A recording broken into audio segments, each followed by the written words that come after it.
Bonjour. Aujourd'hui, je vais vous parler du coaching holistique, qui est une de mes pratiques et qui prend une place non négligeable dans les accompagnements que je propose. Dans cet accompagnement-là, je suis dans la posture du coach, c'est-à-dire que j'ai une écoute développée, profonde, et pas seulement de ce qui est dit, et c'est en ça qu'elle est holistique.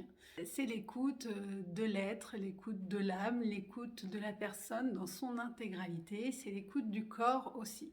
Donc peut-être que vous savez que je suis par ailleurs kinésiologue et que j'ai des outils énergétiques aussi, que ce soit des soins énergétiques ou le scan thérapeutique. Là, il va s'agir de développer l'écoute, de questionner profondément selon ce que j'écoute et que j'entends, pas seulement dans ce qui est dit, mais bien de ce qui est ressenti. Donc je vais vous inviter à être très à l'écoute et très présent à ce que vous ressentez, très présent à vos mots. Je vais régulièrement vous faire le miroir des mots que vous employez, des croyances qui bâtissent votre système de valeurs ou de vos comportements.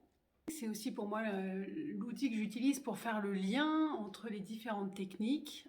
Je m'offre la liberté de pouvoir, dans le cadre d'un accompagnement, switcher sur l'une ou l'autre des techniques. Et le coaching, c'est, je dirais, le lien, ce qui permet d'avoir toujours cette écoute et ce questionnement qui est là pour vous aider tant à faire des liens qu'à vous challenger quand c'est nécessaire, hein, bien sûr. Il est holistique ce coaching parce que aussi, et conformément à la formation que j'ai reçue et que je continue de recevoir par l'Académie de l'Acte notamment, c'est un coaching qui, dans les outils que j'utilise, va faire appel à des tas de techniques. Par exemple, la visualisation, ça peut être aussi de la méditation guidée, ça peut être des exercices qui vont engager le mouvement, ça peut être des exercices issus de la kinésiologie qui vont engager la mémoire corporelle.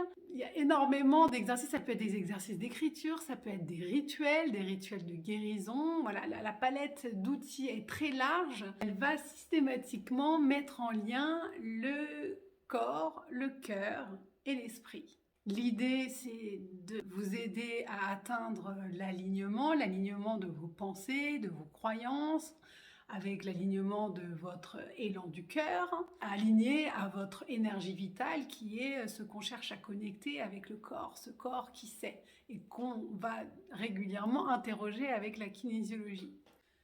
Les séances de coaching sont régulièrement de 1 heure, ça peut être 1h30, dépendamment de ce sur quoi on s'est mis d'accord. J'aime beaucoup proposer des exercices interséances. L'idée, c'est de vous aider à intégrer la séance et de vous aider à cheminer entre les séances pour que le travail soit constant et qui vous permette surtout, et je dirais que c'est le principal, de vous mettre en action vers l'objectif. Donc pourquoi vous auriez besoin d'un coaching holistique by Aurel? Je pense qu'on vient spécifiquement pour un coaching quand on a besoin de bouger, d'avancer, de se mettre en action sur un sujet. On procrastine, on se voit un peu stoppé depuis quelque temps sur un sujet, on a besoin d'être boosté, on a besoin de bénéficier de l'énergie d'action du coach et peut-être aussi de son expérience, en tout cas de sa capacité à nous tenir la main pour faire ces quelques pas qui vont nous remettre dans la possibilité d'être autonome et dans notre juste action. Il peut y avoir aussi le souhait de comprendre, de s'introspecter et de mieux se connaître et avancer mieux armé avec une vraie connaissance de soi, de vrais atouts sur lesquels on peut se reposer les moments où ça va moins bien. Et notamment pour ça, je me suis formée à l'énéagramme. J'adore parce que c'est un outil de typage de personnalité. Une fois qu'on s'est localisé, il y a énormément de compréhension sur ces modes de fonctionnement et sur ces comportements automatiques qui vont se déclencher. Et à partir du moment où on en est conscient, on va pouvoir faire le choix de faire différemment ou pas. C'est globalement le travail qu'on fait en coaching, mettre de la conscience sur des comportements et se demander dans notre plus grande liberté, est-ce que je choisis de conserver ce comportement, est-ce qu'il me fait du bien, et si ce n'est pas le cas, qu'est-ce que je fais de cette information et dans quelle direction j'ai envie d'aller. C'est ça qu'on fait en coaching. Moi, je vous tiens la main pour que vous puissiez aller vers vous-même en toute sécurité. Si ça vous intéresse de venir tester le coaching holistique ou un accompagnement dans lequel il y aura forcément du coaching holistique, n'hésitez pas à me contacter. Je vous propose de toute façon d'échanger par téléphone pour échanger sur votre besoin et voir quel type d'accompagnement sera le plus adapté pour vous. Merci.